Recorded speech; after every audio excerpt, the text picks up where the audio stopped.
tomado lo que es la historia clínica, la cual pasamos a recopilar datos sobre la anamnesis, la cual el paciente se llama Aymara Sol Miller Morales.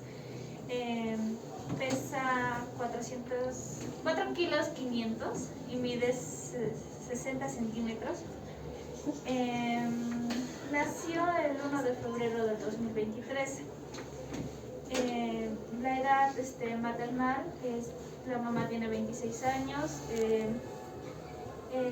Tipo de parto es el tipo parto vaginal, y la edad cronológica sería de 4 meses con 7 días, porque el día de hoy es 8 de junio de 2023. Así sería 4 meses y 7 días.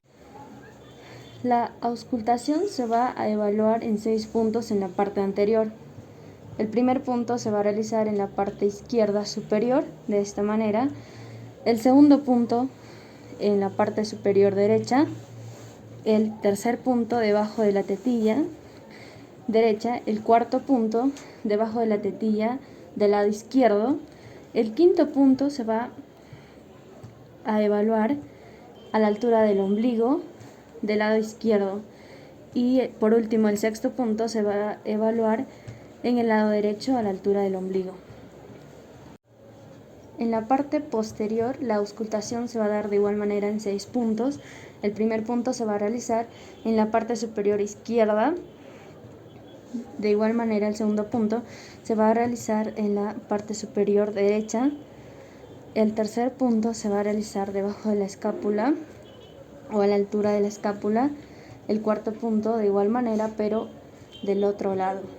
El quinto punto se va a realizar en la parte inferior de la caja torácica, y por último, el sexto punto se va a evaluar en la parte inferior de la caja torácica derecha.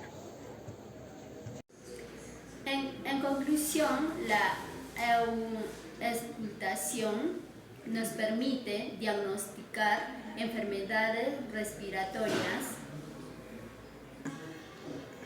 Al realizar esta prueba en mi paciente de 4 meses, no escuchamos ningún ruido como patológico y como neumonía o bronquitis, lo que nos indica que nuestra paciente de 4 meses tiene todo normal su respiración.